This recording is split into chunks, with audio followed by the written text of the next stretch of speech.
Mylene is generous and helpful. Nakita ko po yun sa buhay ni Mylene na she is so very eager to help people from the streets, people who are kumbaga hindi pinapansin ng karamihan. Siya po ay talagang very generous, nagluluto siya, she's initiating yung namimigay sa mga people in the streets. Lang pamili ng kape at tinapay. And she's helpful, magkaano lang po yun. Matulungin po siya at maasahan mo siya kung bigyan mo siya ng assignment. Reliable pala yung dito. Dependable, reliable. And that is you, Sa bangko Sister yun, di Marlene. ba? Commercial? Ay, ewan ko ba yun? Sister Marlene. Ako isa lang. Sige. Kasi nakapaloob na lahat doon. Beautiful. Ayan. Kasi beautiful inside and out. Diba? Sa kanyang sa physical appearance, makita mo na nandun na din yung sa kalooban niya, makita mo yung maganda niyang puso, yung pagmamahal niya sa kapwa, yung paano siya mag-care. Kaya talaga yung sinabi ng Mantos, helpful, generous, lahat na ng ball. Pwera lang kay ball.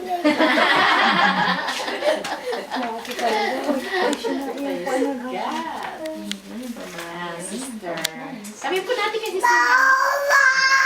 Ako, para sa akin, si Mylene yung mabait. Kasi first time ko siyang na-miss doon pa sa American Church. Una niya akong binati doon kasama. Nakatanda doon. Every time na nakikita kami sa church, laging naka-smile agad siya. Ayan. Glory to God. God is good. Kasi marami. Okay, ako, for Mylene, I think I use the word achiever and creative because I heard her, she made a testimony about her roots, how, one day, and I was so impressed with your courage, you're very, nothing stopped her. Yes. And being creative also, not in the sense of she can multitask, she can do so many things, she is so creative, skillful. With hands, with imagination, with crafts. Yes. What should do? Bigyan na pala natin sa video namin. Thank you.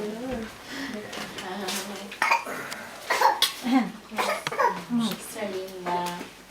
Kasi kilala ko na I know Mylene already we're like a sister, even like a family. So I put here very supportive, and loving. My loving sister.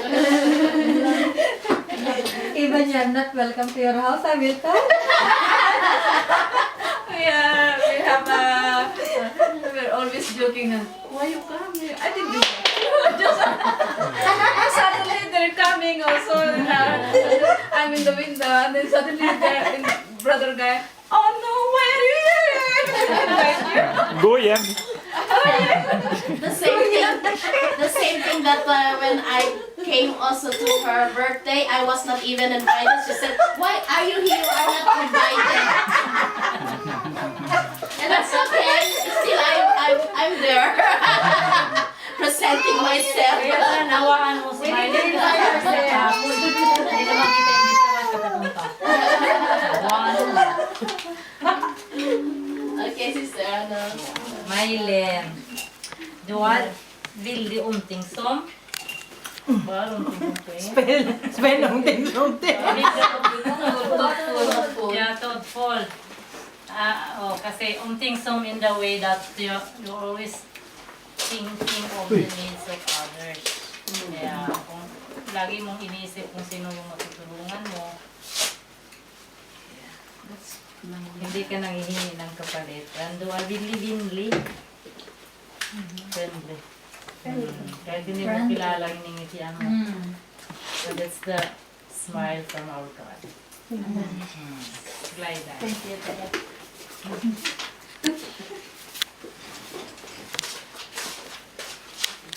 Yeah. Mr. Mylene, ang sinulat ko dito is, dalawa. First, nakita ko sa iyo, you have a compassionate heart. Hindi lang yung makita mo lang ang isang tao na alam mo na kailangan ng tulong, talagang nagdudulog. You don't need to parang yung have other people para magawa mo yun. Talagang yung nangunguna ka, inuunahan mo na, hindi mo, ibig sabihin, hindi mo hinihintay ibang tao na kumilos para magawa mo kung anong gusto mong gawin. Yeah. Na para tumulong ka sa kanila. And ang pangalawa is you are determined. If you want to do something, you will see to it that you will do it. Yeah. Destined ka, determined. Yes. And that is Si Gairis, Yeah, I can agree 100%. I'm amazed many times by her determination. Yes. natulala mo tayo, Miguel. Nothing can stop Mylene. Nothing can stop you. And of course, myself. Hope I can Many of you have said that you are a generous lady. Generous. And one we are in common sister faith. You are so courageous. So courageous that you don't want even though that you fail, still you stand up and go on. I have been with Mylene in Israel. I have seen her, how courageous she was there. Myself is so afraid of meeting others that I don't know, but she even meet all the soldiers and want to speak all the soldiers that are there. So she is so courageous. No one can stop her when she truly, you said, that if she truly determined to do it. So courageous. And I believe that courage you receive is that you have, you receive it from God. Amen. So courageous, matapang, moody. Sa akin, there are two words. The first word is enthusiastic, because what I've observed from her, even from before, is that when she likes to study something or to learn something, for example, Hebrew language, she's really eager to learn from it. So, and also another thing is she's friendly. So most of the time when we are in the church, she's the one who always smile and laugh. So she's the one who breaks the ice usually. So everyone is they're easy to be with. Also, Thank you, brother. Thank you, pare. Bigay mo sa kanya. And Brother Capo.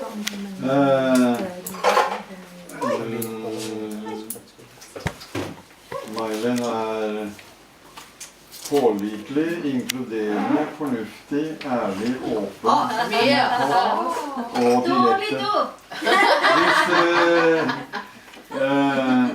She's polite, including.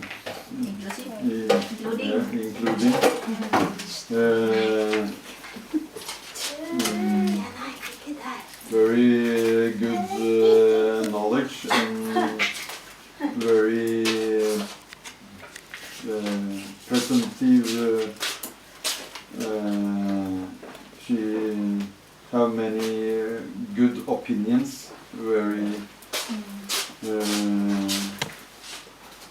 not afraid of telling what she mean or what she feel.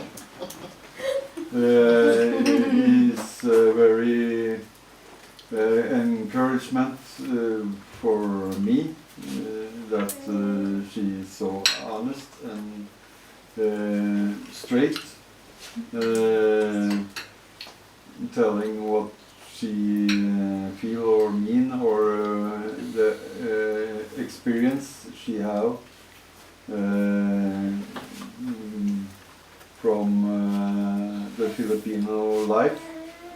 So she's telling what I'm going to think about women in Philippines. So it's very good help.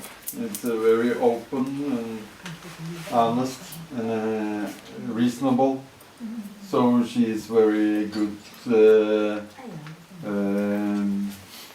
motivator and helping me in my relationship with my wife Lisa.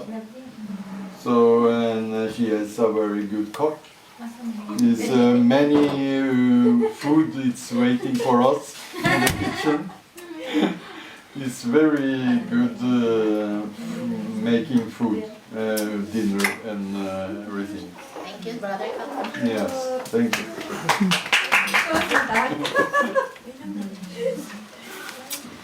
Sister. Kala ko maubusan ako pero marami. Sister Maylin has a servant heart. Nag-describe na, hindi ko na-explain na kanina.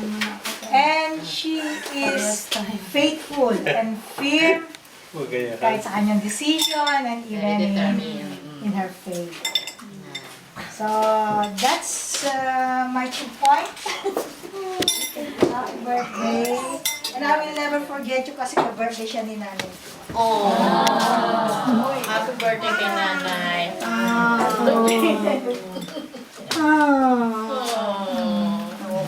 Si Brother Danny, meron kang card? Walang card to sa akin. Diretso to. From the heart. Hindi na kailangan. Galing sa puso talaga ito sa akin. Kay Sister Maylin, siya ay hindi pwedeng to kasi marami siya. Brother Kato exempt. Wala, 911 siya. Mas mabilis pa sa 911 kasi sila ang lagi kong tinatawagan pa. May problema kami sa, halimbawa sa washing machine. isang tawag ka lang kay Sister Maylin, hindi ka mapapahiya sa kanila. At saka kay Brother Gar, kahit hindi niya birthday, pero maganda ang Even it's tandem. not your birthday, Brother Guy. Maganda ang tandem Siya na gusto yung 911. ang puso nila kasi willing tumulong sa nangailangan at kanina nga andito ako kasi nagpatulong ako pero very welcome ako sa kanila. Kaya bumalik ako ulit dahil sabi niya may nga dito gathering. Akala ko konti lang, marami pala. So magkasabay kami Ikaw mga rin yung binahan ko Oo nga eh. Bakit hindi. Natagdagan ka. Hindi kami Actually, galing ako dito kanina, magkasabay kami papuntang city nung malingki siya. So parang pangalawang bahay ko na ito. So, pasalamat ko sa buhay ni Sister Maylin dahil grabe siya matulungin. Sabi ko nga sa inyo, mas mabilis pa kaysa 911 yan sila. Kahit gabi na, pumupunta talaga sila. Amen. Praise God. Mag-argal also. Pray to God sa buhay nila. Sana patuloy pa silang bigyan ng biyaya ni Lord. At lalo na may ang anak na matagal na nang dinidesire sa alam ko. Alam ko ibigay ni Lord sa kanya. So, God bless Sister Maylin. Sister Ako, parang sabi na lahat, pero nakakita ko doon. Humble. Very humble talaga si Mare. Talaga. Pero may naisulat ako, drawing ako, pasensya mo na ito, Marsa. Pero para sa akin, dahil marami yung naisulat ko na sabi na rin, yung hindi na lang, She's like a star that shines like a diamond. Simply as that, Mars, alam mo naman na noon pa na nandito kami sa malapit tayo dito. Ako, naiyak na ako. Iyak na lang. Gayahin mo ko. Maraming tissue doon. Alam mo talaga yan na. You're like a second mother kay Carla. Every time you always help us. Talaga to the rescue ka sa amin. Pag nagkasakit kami. Yeah. You're like more than like a sister to us, to me, sa amin, Elton. You're such a blessing. Kaya, very kind-hearted na hindi ko may paliwanag. Because I found a sister. Umiyak si Carla.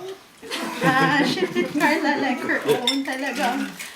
Pag naghirap-hirap na kami sa pag-ano sa kanya, wala siya. They're always there, willing to help us right away talagang. Mars, lagi na siyang nagtatawag, nag-ano sa amin talagang. Alam mo na yan, ha? Huwag na naanohan, kasi alam mo yan. Happy birthday. Of course, that's his sister there. Dinala niya yung mga bata. Wala mo siya. Wala na, dami na lang. Siramin mo na lang. Share. Share the sipon. Ate Mylene, salamat sa buhay mo, ate. Ang naisulat ko dito, 3, kahit 2 lang. H2O. She has the helping hands, a heart of a servant that is on the go. Let that water, ate, your helping hand and a heart of a servant, and you're on the go always. Pag hindi na pinapabukasan, kung may nangangailangan, agad-agad na, on the spot ka agad ang tulong niya. Kaya let that water always flow from you so that it will bring life to those who have been discouraged, and it will bring life to those who are in need. And we love you very much, ate. Thank you for your love. Happy birthday to you. Happy birthday to you. Happy birthday, happy birthday, happy birthday to you. One more time. Happy birthday to you. Happy birthday to you. Happy birthday, happy birthday, happy birthday to you. God bless you. We love you, we do. We love you, we do. We love you, God bless you. We love you, we do.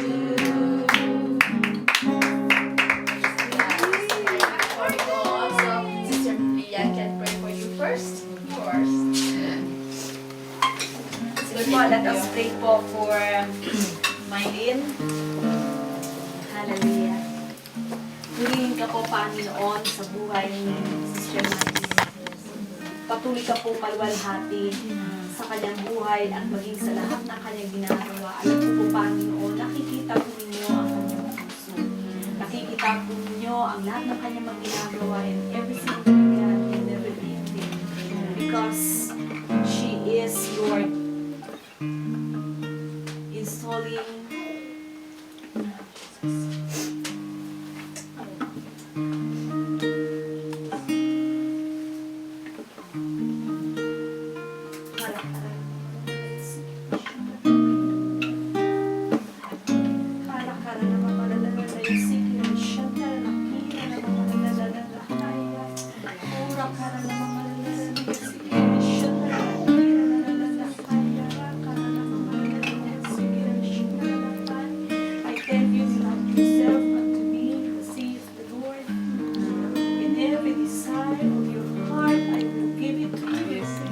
because I want to prove unto you that I am your powerful God. Amen. I am the God wherein nothing is impossible for me.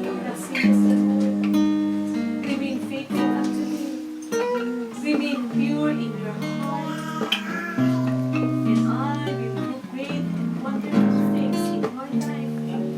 I will answer every prayer of your heart beyond your imagination and beyond what you have asked or think in your mind. Thus says the Lord.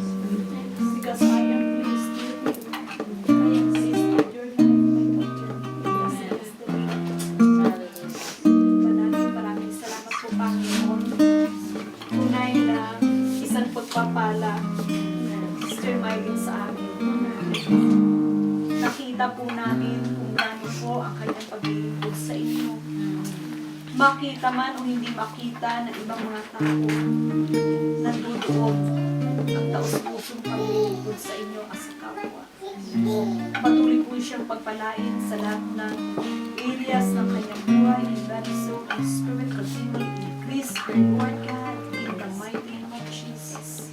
And I declare that no wiles of the enemy will prevail, but only your perfect plan upon her life, O God, will be fulfilled in the mighty name of Jesus. In the mighty name of Jesus. And you will, Lord God, give her a long, satisfied, victorious, joyful life in Jesus' name.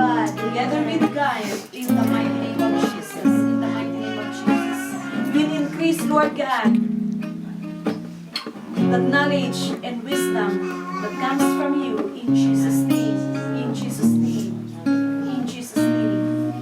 Her life will be a blessing to many people. Many lost souls will come unto your feet, O God, through Sister Mylene in Jesus' name. Thank you, Father, that you will continually anoint her with your mighty Holy Spirit, and everything that His hands will do, everything that His hands will touch, they will be blessed in Jesus' name. From His hands, O God, will flow your power. From His hands, Lord God, everything, Lord God, and every person, every sick person whom His hands will touch, will be healed by your power in the mighty name of Jesus. In the mighty name of Jesus. In the mighty name of Jesus. Father God, continual refresher with your mighty Holy Spirit. In Jesus' name. In Jesus' name. She will never walk, Lord God, lonely in her life, because she will always give her people around her, Lord God, who are willing to work with her in your vineyard. In the mighty name of Jesus. In the mighty name of Jesus. Maraming salamat po, Panginoon, sa kapatid na ito. Tuloy po niyo siyang bigyan ng puso matibay, pusong dalisay, pusong mapagmahal, puso, Panginoon, na nagtitiwala sa inyo, anumang circumstansya sa kanyang buhay, Panginoon. Thank you, Lord God, you will always give her, O God, a heart that rejoices in you alone. Thank you, Father, at sa araw na ito, Panginoon, as she celebrates her 40th birthday, O God, this is just a testimony of your goodness, of your love upon her life, and even upon the whole family, in the mighty name of Jesus. Continually enrich her, Lord, in every area of her life, in body, soul,